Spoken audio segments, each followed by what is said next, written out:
And the most important thing right now is to guarantee peace and security for the entire population of all of Mexico. And that is what is being done. It really did look and feel like a war zone. This is Today as It Happened. Good Monday evening to you. I'm Holly Furfer, here with your chronological look at the biggest events and stories of the day. From cartel violence in Mexico to a look back at 4 years of war in Ukraine. But first, let's take a look at some of our other top headlines of the day. A massive winter storm is barreling across the East Coast, dropping up to 3 inches of snow per hour. New York City has not faced a storm of this scale in the last decade. This is a very serious storm that has the potential to be a historic nor'easter. More than 40 million people across the Northeast are under blizzard warnings, and the combination of intense snowfall and damaging winds are making the weather especially dangerous. Whiteout conditions prompted school districts to cancel in-person classes, and air travel is being brought to a halt. Despite the conditions, some people in New York are taking advantage of the rare snow day. We have snowshoes in New York City, and there's a bunch of snow in Central Park, so we're like, gotta seize the day, get out there, do a little snowshoeing this morning, and it should be a lot of fun. We're a couple mountain men living in New York City. Finally, we got the opportunity to showcase our skills. Mother Nature gave us a run for our money, and let's see what she's got. A citywide travel ban is in effect in New York until noon, and today's snow day is the first proper one since 2019. Happening right now, a number of U.S. tourists are stranded in Mexico. Now, this is coming amid a wave of violence that was sparked after the Mexican military killed a notorious cartel leader. And now suspected cartel members are taking to the streets to retaliate. It's creating a nerve-wracking situation not only for Mexicans, but for the countless numbers of people from all over the world who are vacationing there. Scripps News senior national correspondent Alex Miller live in New York for us with the latest on this. And Alex, what do we know what's happening there right now? Well, there is a lot of anxiety among people who do not live there and among the Mexicans who are just trying to stay safe. The president urging calm right now. Look, this is Mexico's most wanted cartel boss, the head of the Jalisco New Generation cartel, known as El Mencho. He is described by the DEA as one of the most powerful and influential and ruthless leaders of any cartel. They supply a lot of the fentanyl that has caused hundreds of thousands of deaths in the United States and around the world. They are known, again, to be ruthless. They behead people. In 2015, they killed 24 police officers in just a 6-week time frame. And so he was killed after Mexican military personnel encountered him, tried to make an arrest, tried to capture him. The U.S. saying that they provided support, Holly, to that as well, but saying that this really was something that the Mexican military handled, and they killed 8 other members of the cartel while they were doing this. The State Department had offered $15 million for information leading to his arrest. It'll be interesting to see what happens with that. And Alex, the situation we understand is escalating not only where it happened, but nationwide in Mexico. What does that look like?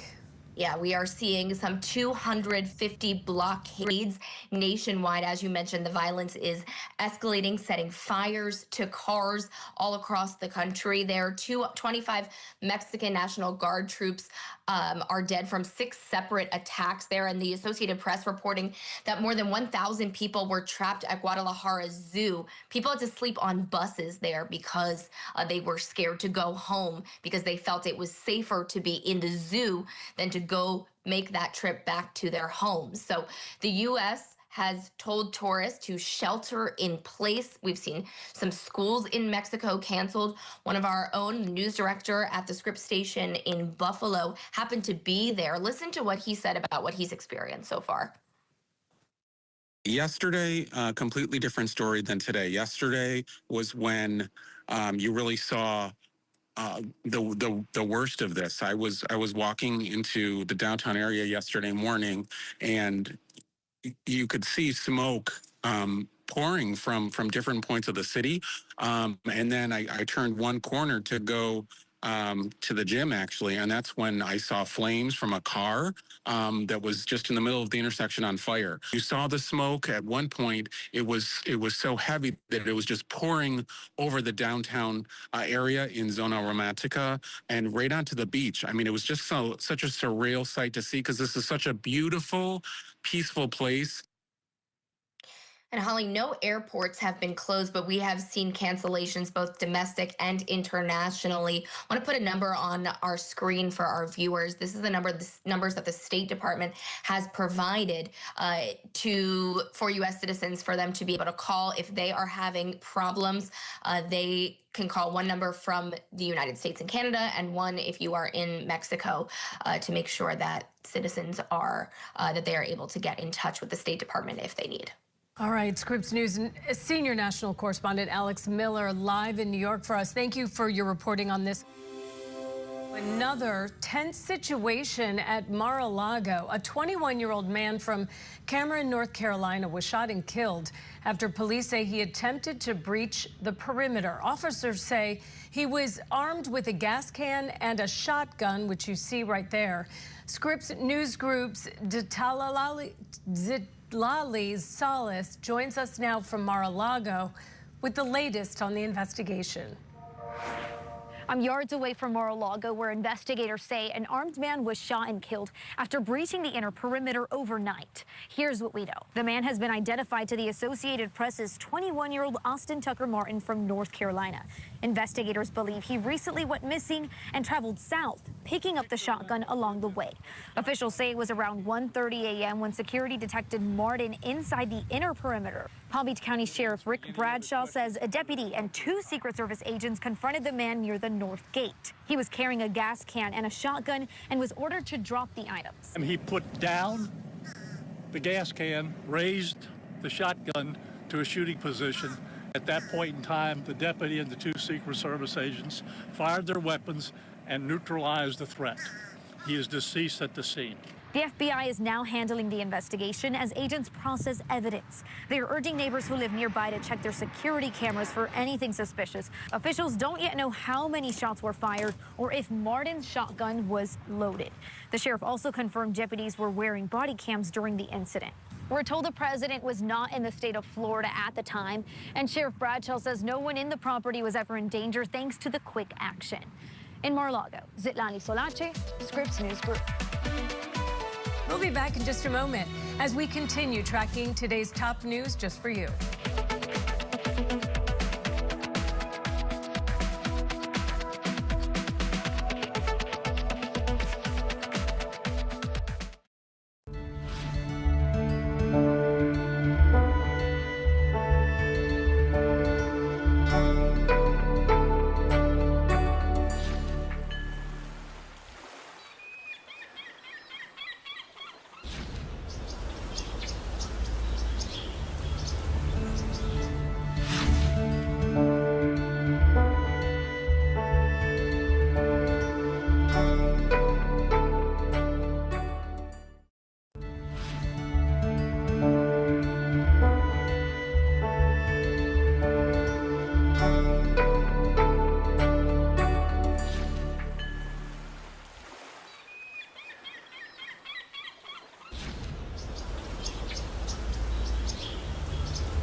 Today as It Happens, Scripps News rundown of the biggest events and stories of the day. So let's dive right back in.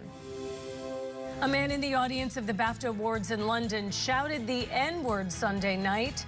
The man, John Davidson, shouted that slur at black actors Michael B. Jordan and Delroy Lindo, who were presenting an award.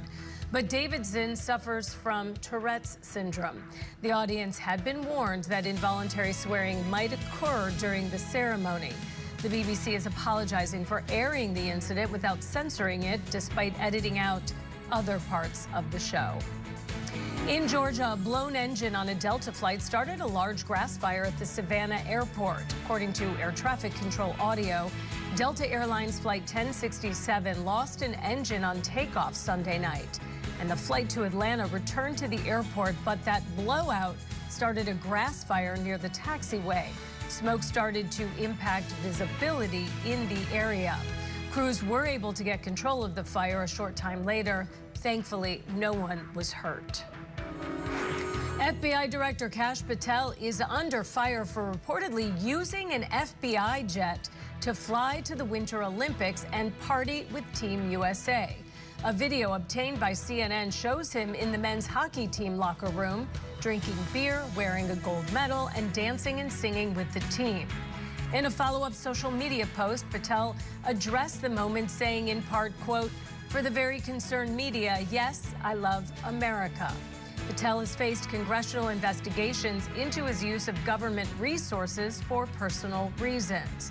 But according to the FBI, Patel was in Italy for multiple official engagements, traveling to Milan on a Justice Department jet. The fallout continues after the Supreme Court struck down most of former President Trump's emergency tariff authority last week. But now the big question is what happens to the billions of dollars that they have already collected.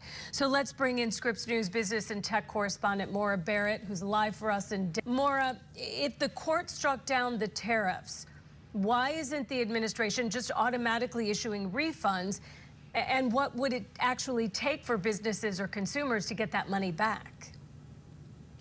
I mean, Holly, that is the big question that we're seeing businesses, consumers ask about all throughout the weekend, because logically, if they're seeing it as the Supreme Court struck down the fact that you've been collected these tariffs as illegal, then why aren't we getting that money back? Now, the administration has said that they don't have guidance yet on whether or not they can issue these refunds or how they would even do that. They said that issuing billions of dollars in refunds like this would be absolutely unprecedented. I think it's important to note, too, in that Supreme Court ruling that we got on Friday, there was no acknowledgement outside of Justice Kavanaugh's opinion about the refunds, which was pretty interesting to see in terms of them deciding to not take a stance on that. It wasn't directly involved in the suit that they were reviewing, but because this is the ripple effect, it is interesting that they did not weigh in. Instead, what the administration is forecasting is that they're going to have to look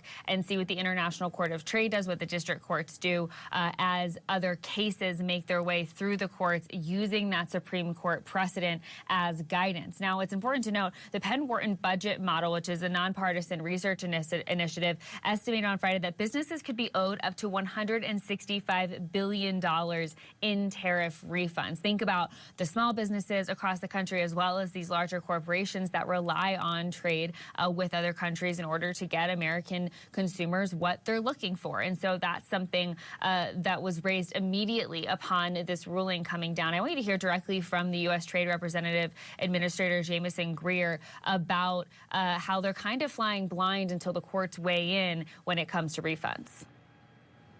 Well, we need the court to tell us what to do. They've created a situation where they struck down the tariffs and gave zero guidance on this. My expectation is that they'll have to step in and give some direction on how they want that to be done, if at all, whether plaintiffs had to have made a claim or not. Now, it's estimated that leading up to the Supreme Court decision, there had been about 1,000 claims already filed in courts across the country asking for tariff refunds, calling that directive the president issued on these tariffs illegal, and those cases had been stayed while the Supreme Court went through its hearings, went through and figured out its decision, and now those claims can start to process through the courts. The Liberty Justice Center is one of those nonprofits that's representing several small businesses, and they point out that for individual businesses, potential refunds could reach tens or even hundreds of thousands of dollars depending on how much they paid in tariffs, and those dollars can ultimately mean reopening product lines, rehiring staff, lowering prices, or simply catching up on those missed margins that they've been operating on very thin margins for the last year or so, and so that's something that we'll just have to watch and wait and see how it works through the courts. But unfortunately, we know that those timelines can be pretty lengthy, months or even years estimated for these refunds to potentially come through, Holly. And Maura, I would imagine it's going to be a little difficult to sort of separate what the consumer gets and what a business owner may get, especially if you're a small business owner, because many business owners had to pass those costs onto consumers. Do they even know how they would figure all of that out? Because they may have increased prices, although they did maybe perhaps take a little more, or I should say a little more in, because they had to pay it out for the tariff. So how do you separate that? Right, and I think the important note is, at least in the near future, in the immediate interim, we know that a lot of these businesses placed orders, including the cost of tariffs over the past several weeks. Those are sitting in warehouses right now, getting distributed out to different stores and businesses. Consumers right now are still going to have to be paying that passed on cost of the tariff that the companies were making. Now, it definitely is going to be a tricky way to navigate. I think a big question that we've seen over the weekend is, do businesses get the refunds? Can consumers get the refunds? We saw Illinois Governor Pritzker and California Governor Newsom say that they want direct refunds to consumers, because it's been estimated that the average consumer has spent $1,700 additional dollars than they would have if not for the tariffs. Governor Pritzker in Illinois asking for a refund check directly to his residents there. And so it's definitely going to have to be detailed out in those lawsuits that we're seeing, that different businesses and companies are getting involved with to push using the precedent from the Supreme Court to get those refunds. One would hope that in accounting and tracking, profit margins, costs, and losses, businesses have been tracking how much they're spending in tariffs. We know from various reviews that about 90% of those costs have been passed on to consumers. So it's safe to say, as they detailed those, or as they tracked those, that these will then be detailed in those lawsuits, and hopefully that's what they'll be able to push on in terms of getting those exact numbers in terms of refunds, Holly. This is Today as It Happened. We'll be right back.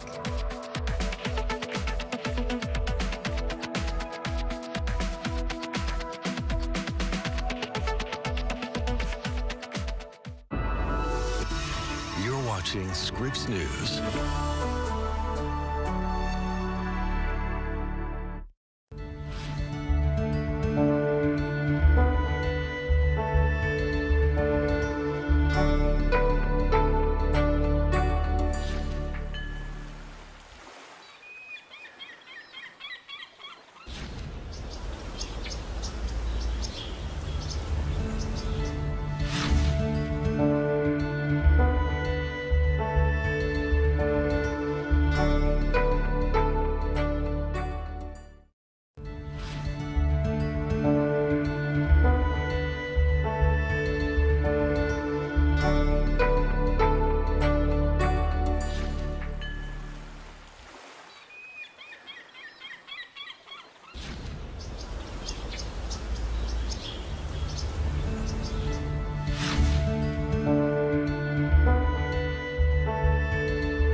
Welcome back to Today's It Happened. All right, let's check back in on our daily briefing of today's top stories. We have breaking news just in at this hour. British police have arrested the former UK ambassador to the U.S., Peter Mandelson. He's accused of misconduct related to his ties with Jeffrey Epstein. I'm Scripps News' Holly Furfer. You're watching On the Scene here. Scripps News international correspondent Stuart Smith is live in London for us on this breaking news. And Stuart, I mean, this is another stunning development out of the UK. What do we know at this hour? It's deja vu in a sense. Just last week, we were talking about the former Prince Andrew being accused of exactly the same crime and also to the exact same man, Jeffrey Epstein. This time, though, it's a politician, the former trade secretary for the UK. He's been involved in the European Union and most recently, as you said, just 6 months ago, was Britain's ambassador to the United States. Now he's been arrested. He's not been charged. But again, it relates to passing on sensitive information to Jeffrey Epstein while in official government position. Peter Mandelson, we don't know what he's saying at the moment to police as we speak. He is in a police cell giving an interview to authorities. He has not yet been charged, though he has previously denied any criminal wrongdoing, though has said that his friendship with Jeffrey Epstein went on far longer than it should have. This seems to have come to a head after the former Prime Minister Gordon Brown, who was working with Peter Mandelson at the time,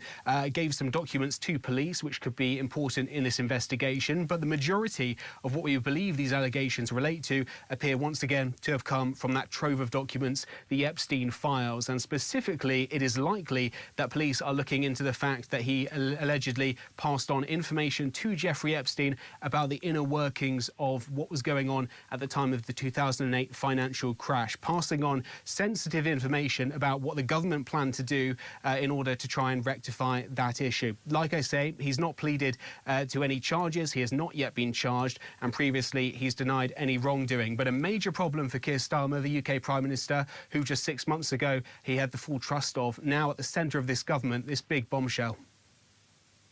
We know what happens next as far as the judicial system there.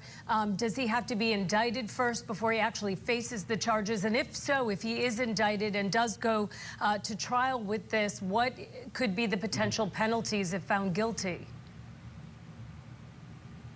Yeah, so the way it works here is he's arrested first. Once the police believe they have enough evidence to charge him, which is to formally put to him that he has committed a crime, there will then be a long investigation. But that process may not start yet. The police at this point may have only arrested him in order to search his two properties, one here in North London, very close to where I am now, the other elsewhere in England. By arresting him, they searched those properties, and it's likely if, for example, what happened with Andrew Mountbatten Windsor, they find the documents they need, he would then be released. But he could be charged, and if he's charged, he may then end up staying in police custody, and then there could be a court case which would involve the jury to also pass judgment on him, which is why we have to be careful about what we say here in the UK. But the maximum sentence for this crime, this misconduct in public office, the same offence that Andrew Mountbatten Windsor was accused of, is life imprisonment. So it's a really serious thing. The difficulty, though, is it's a pretty ancient law,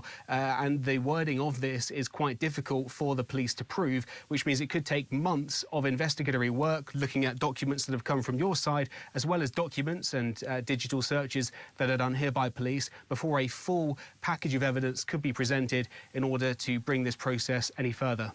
Thank you for that clarification. And before I let you go, first it was former Prince Andrew Mountbatten Windsor now, and now Mandelson. So is there any indication that there might be more arrests coming down the line? No, these two really do seem to be the ones that have certainly publicly been the most involved. Remember, this allegation doesn't relate to any of the...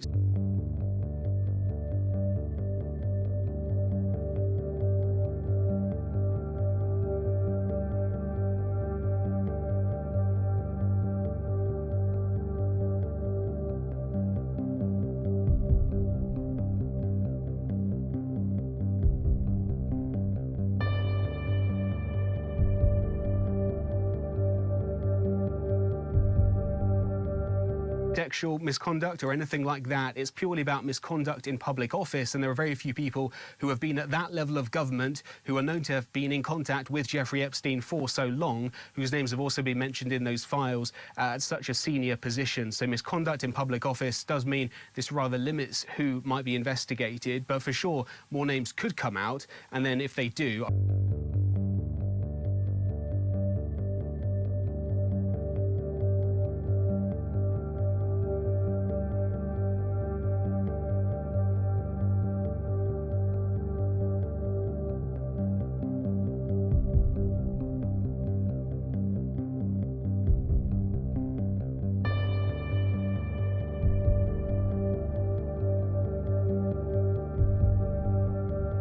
I suspect we'll see a similar reaction from the British police. Stuart Smith, live for us in London on this breaking news. Thank you so much. We'll be right back with more of today's top stories on Today's It Happened.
Welcome back to Today As It Happened. This is Scripps News end-of-day snapshot of our biggest stories of the day. So why don't we pick up right where we left off?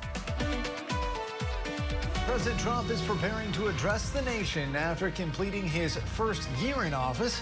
His address on Tuesday could be a launching pad for the message Republicans will deliver to voters in this year's midterm elections, which of course will determine control of the House and the Senate. And when speaking earlier today, the president says, quote, "Get your popcorn, it might go long." So we have a country that's now doing well, greatest economy we've ever had, we have the most activity we've ever had. I'm making a speech tomorrow night, and you'll be hearing me say that. It's going to be a long speech because we have so much to talk about. And Americans say they will be paying attention Tuesday night when the president delivers that State of the Union address. A new Scripps News Talker research poll finds more than 3/4 of the country is very or somewhat interested in the annual address, with 66% saying it's more important this year than in years past. That primetime speech to a joint session of Congress comes as many Americans feel the president has yet to deliver on so many of the economic promises made in his 2024 campaign. In fact, nearly half of those surveyed said they are most interested in hearing Trump talk about the economy, followed closely by inflation and the cost of goods. And Olympic skier Lindsey Vonn is finally out of the hospital. In an Instagram video, she credits her doctor with saving her leg after her massive crash at the Olympic Games. Vonn says the fractures in her left leg are dealing with compartment syndrome. She says had it not been identified and corrected with surgery, doctors may have had to amputate her leg. Dr. Tom Hackett traveled to Italy with Vonn because she was skiing with a torn ACL in her knee. Vonn is still immobile, and her bone fractures will likely take a year to heal. Well, 4 years into Russia's invasion of Ukraine, Europe's biggest conflict since World War II, the toll is staggering. A U.S. think tank estimates up to 1.8 million soldiers killed, wounded, or missing on both sides. The UN puts civilian deaths in Ukraine at nearly 15,000. Of course, no end in sight. Scripps News senior international correspondent Jason Bellini joins us now live from Kyiv. Jason, this is, I believe, your 14th trip to Ukraine since the full-scale invasion. Talk about the technological evolution on the battlefield that you've seen firsthand. Hi, Andrew. It's all about drones. And one thing I should tell you is that just a few minutes ago, we heard the air raid alert. And what that may mean, what that often means, is that there are Russian drones, Shahed drones. These are long-range drones that may be headed towards this city. That certainly happened many, many times this winter, and most of them are shot down by the Ukrainians. And it's even possible that, timing-wise, you may even hear in the background large caliber machine guns trying to shoot them out of the sky. And if they miss them, well, many of them are hitting Ukraine's electrical infrastructure. I mean, people in this city right now only have electricity still just for a few hours a day because this city's not been able, this country's not been able to repair the infrastructure fast enough. And once they do, it gets destroyed again. But this really is a drone war. When we talk about that, the revolution is happening on the battlefield itself. That's something we've been following so closely from early on. But things took a major leap a couple of years ago, and that's when we met a pilot named Darwin, very memorable individual who we visited in his bunker as he was attacking Russians using what are called FPV drones. Take a look. Ну, ти дійсно почуваєш себе птахом. В кінці взривається. Ну, це ж просто неймовірно. The drones, called FPVs, first-person view, are deployed on suicide runs to devastating effect. It's a high-risk mission. The pilots are the hunters and the hunted. Так, тут бажано довго не затримуватись, щоб не світитись на засоби розвідки.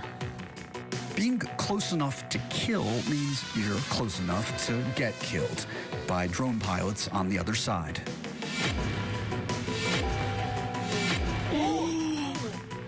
They found the base of a Russian FPV team. Right now they're trying to target them. This is a journey into the future of war. A world of young men with nerves of steel, hopped up on nicotine, caffeine, and adrenaline. They may look like gamers, but this is no game. So Darwin and his team, they were really at the cutting edge at the time we filmed that. That was 2 years ago. Now there are thousands upon thousands of teams just like Darwin's. The Russians have them as well. They have their elite drone units that are attacking the Ukrainians out there on the battlefield. One thing that's really interesting is we checked in with Darwin recently, and he said, hey, you can come visit us again, but this time you would have to hike in 15 kilometers, was about 8-9 miles by foot. There's no longer going to their location where they're doing their drone launches. They're not doing that by vehicle anymore because vehicles, those are prime targets for Russian drones. So they have to carry all their explosives, all their drones with them, all that distance, and they don't just stay there for the day. They stay there for days at a time once they get to their secret location. Andrew? And Jason, giving us real-time insights into how the drones are impacting this war as you deliver this report from Kyiv. Of course, please stay safe. But I am interested to know how drones have impacted maybe your own coverage of this now 4-year conflict. How have drones sort of evolved in how the media is covering this war? Frankly speaking, Andrew, it is a much more difficult and dangerous war to cover than it was even 6 months ago. Last summer, I was in the city of Kramatorsk, right?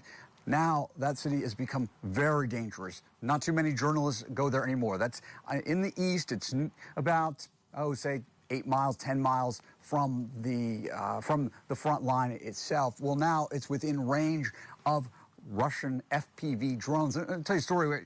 There's a producer, fixer, as we call it in the industry, named Dimitri, who I've been working with these last 4 years, and he just told me a story. He was there with another outlet and was driving through Kramatorsk, and where we were last summer. He has this device that allows him to see if there's a drone in the area around him. He's able to see what the drone sees. It intercepts the video signal. So it's sort of like in a horror film where the call is coming from within the house. Well, he saw the building right in front of him on a drone, a Russian drone. It was a trap. He managed to turn his vehicle the other direction and outrace it. But it just goes to show that it is wildly dangerous now to go to the places that we were going 6 months, 9 months, a year ago, places that I've been dozens of times, because the range of the drones keeps getting longer and the number of them keeps growing by orders of magnitude. It's wildly dangerous, and as a result, it's harder and harder to get real human stories like the story that we told of Darwin, where you really get to know the people who are fighting this war. Andrew? Fascinating reporting, and of course the amount of time you spent on the ground really coming into focus now as this conflict reaches the 4-year mark. Our senior international correspondent Jason Bellini for us. Jason, thank you. Tensions tightening even more between the U.S. and Iran. President Trump wants Tehran to give up its nuclear program. Iran, of course, refuses. And today, the State Department ordering non-essential diplomats out of Lebanon. That move reminiscent of last summer, right before the president ordered strikes on Iran's nuclear facilities. Scripps News senior White House correspondent Haley Bull is live with us now. So, Haley, what is the White House saying at this hour? Yeah, Andrew, a significant next set of talks are scheduled for Thursday in Geneva. A U.S. official confirming Special Envoy Steve Witkoff and the president's son-in-law Jared Kushner once again set to take part in those that conversation hosted by Oman between the Americans and Iranians. We understand Iran has been expected to return a written proposal, according to a U.S. official, after the last round of talks. But as of Sunday, Iran's foreign minister told CBS News in an interview they were still working on it. Now, as President Trump is weighing his options when it comes to Iran, the Iranians have made multiple public appearances, including on some U.S. networks, underscoring both diplomacy and warnings as we continue to see U.S. military buildup in the region. A spokesperson for Iran's foreign ministry today warned Iran would act ferociously, he said, to any act of aggression, stating, quote, "There is no limited strike." Now, a White House official previously told us when it comes down to it, the president believes, quote, "has been clear that Iran cannot have nuclear weapons or the capacity to build them, and that they cannot enrich uranium."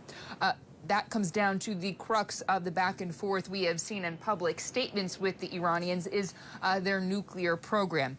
Meanwhile, Secretary of State Marco Rubio is also expected to meet with Israeli Prime Minister Benjamin Netanyahu later in the week, as we have seen Netanyahu again warn Iran today that they would respond, quote, "with a force they cannot even imagine."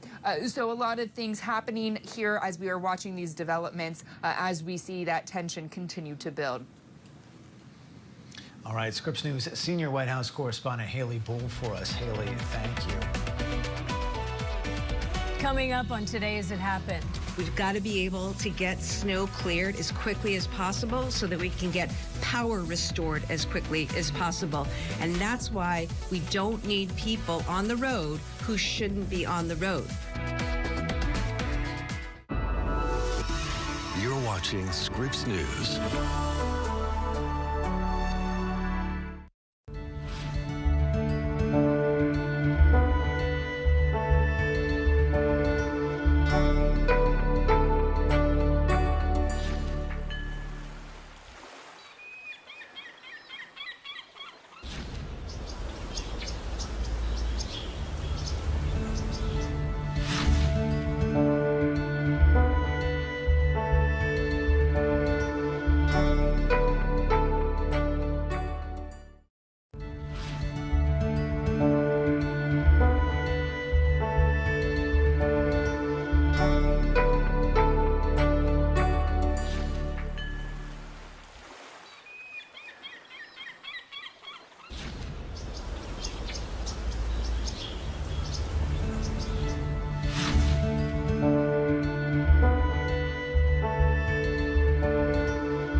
Thanks for staying with us here on Today As It Happened. I'm Holly Furfer. We have your daily look at the day's biggest stories.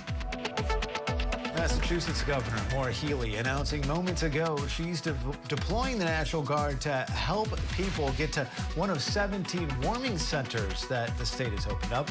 Nearly 300,000 people have lost power in the Commonwealth, and it's the wind reaching Category 1 hurricane strength, making it difficult for crews to get out and restore power. Scripps News Group's Chris Conti reports from Boston. For the first time since 2022, nearly 4 years, we are seeing blizzard conditions here in the greater Boston area. And yes, the snow has been coming down incredibly heavy for the past 12 hours, but the snow is only part of the story here. It is really the wind that tells the entire picture of just how impactful this blizzard has been up and down the East Coast. The wind has just been biting and running against the coast since the storm came crashing in on Sunday night. Hundreds of thousands of people across New England and New York are without power because of this storm. A lot of coastal flooding concerns given the intensity of how much it has rapidly intensified over the course of the last few hours. Crews are doing their best to stay ahead of trying to keep roads and sidewalks and critical infrastructure clear.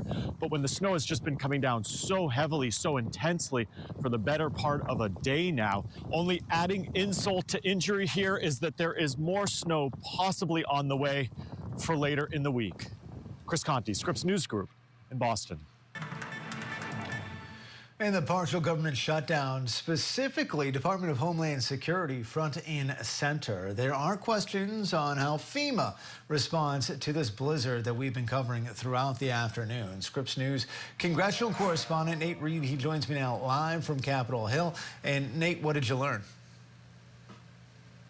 Well, at this point, Andrew, the Department of Homeland Security is saying that a lot of FEMA's functions are continuing to be underway, even though those employees are deemed essential, not getting paid. But a lot of the things they typically do during big storms, we are told, are still happening, according to a Department of Homeland Security official.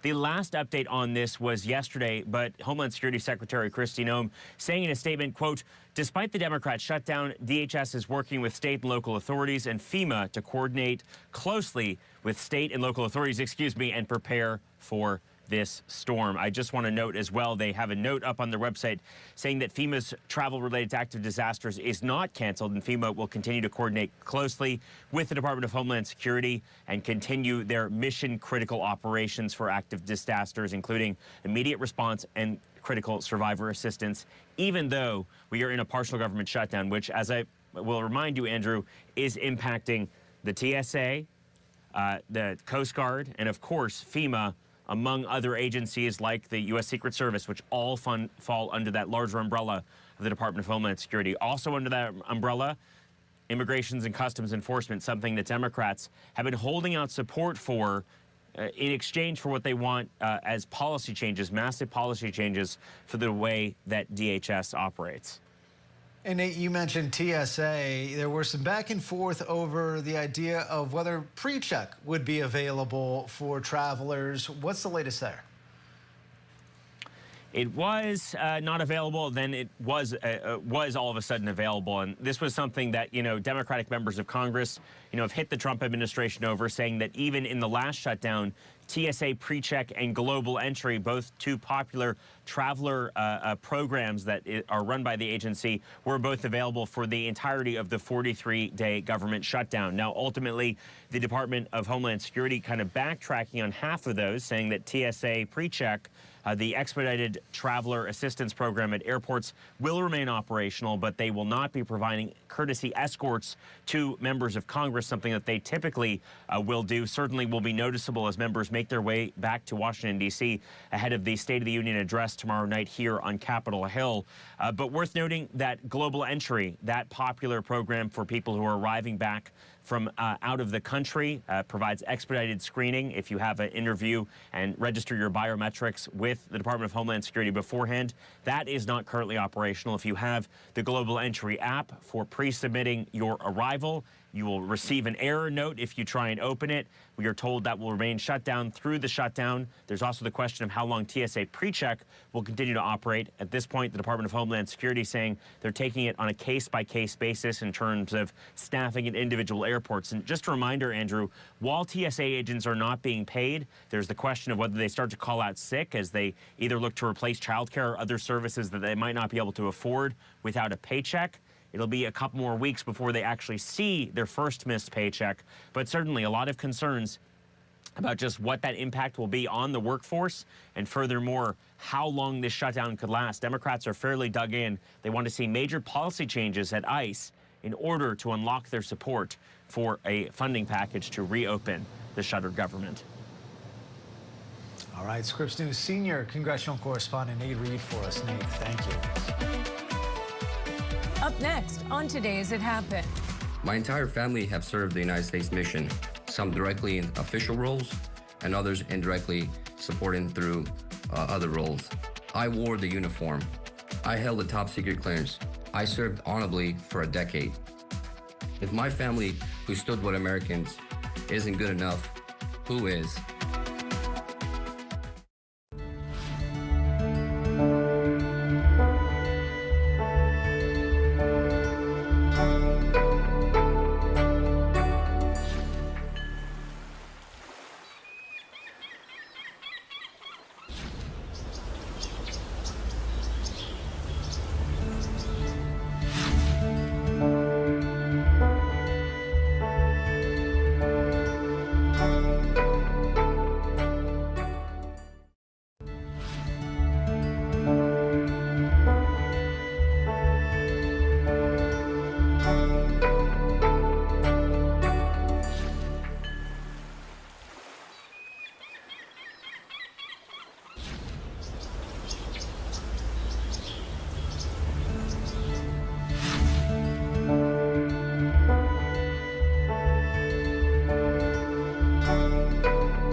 Today As It Happened. I'm Holly Furfer. All right, let's jump right back into the rundown of the day's top stories.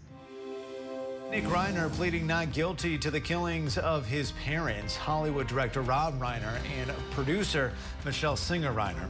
The 32-year-old facing 2 counts of first-degree murder.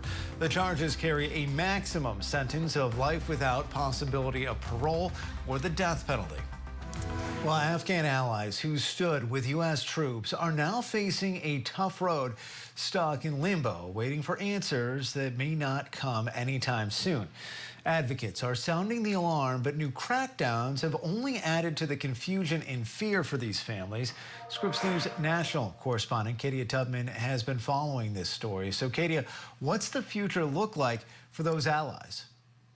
Well, Andrew, good afternoon. Right now, the future looks grim, and that's for Afghan allies and their families who remain in limbo. These people, as you'll recall, are people who helped the U.S. military on the ground, risking their lives, providing intel and support during wartime. And now many are stuck in Afghanistan, or if they were lucky to leave, they're in what's called third countries, waiting in a refugee pipeline that has effectively been closed by the Trump administration. And on a global call earlier today, we heard from advocates who spoke out saying that there's tough news coming forward, and it's unlikely right now that we'll see any movement in that pipeline for the next few years. And we heard from an Afghan-American Marine who had come to the U.S. as a refugee child from Afghanistan and has family still in Afghanistan. Here's what he had to say about the situation. My entire family have served the United States mission, some directly in official roles and others indirectly supporting through other roles. I wore the uniform. I held a top secret clearance. I served honorably for a decade. If my family, who stood with Americans, isn't good enough, who is? Now, you'll see there were reactions as we heard him speaking on this Zoom call. There were hundreds of Afghan allies and refugees who joined the call to hear more information as fear and confusion, Andrew, have worsened. And that's as the government continues to unlevel the playing field when it comes to legal immigration, not just immigration for people who are in the country unlawfully. And a few days ago, a leaked DHS memo even furthered that fear and confusion as they directed ICE agents to detain refugees who entered the U.S. lawfully but who have not obtained a green card or permanent residency. And a year after entering the country, they could be deported as according to this new policy from the DHS, which is saying that they're looking to re-vet these people, these refugees, and many of them who've been waiting to even access a green card could be detained or deported if they do not show up for these interviews. Meanwhile, advocates are saying it's a trap, that if they show up at DHS, at ICE offices across the country, they could very well be detained on any basis that the government comes up with. And so we're hearing that any red flags, according to this DHS memo, could leave them vulnerable to being sent back to Afghanistan or just deported to another country altogether. Andrew? Yeah, and Katie, of course, we've seen so much anxiety in these communities about policy changes that we've seen from Biden to President Trump. What has the government said in response or sort of defense of some of the issues that you're talking about? Well, right now, the government said the justification for this move, which is pretty unprecedented and it's going against a long-standing policy, they've said it's because of national security and fraud-related issues. But refugee advocate groups say that the new rules, which are part of the administration's crackdown on immigration, are really targeting people who are just trying to follow the rules and get into the country legally. Scripps News national correspondent Katia Tubman for us in New York. Katia, thank you. We're so appreciative that you spent some of your evening with us here on Today As It Happened. I'm Holly Furfer. Have a brilliant Monday night.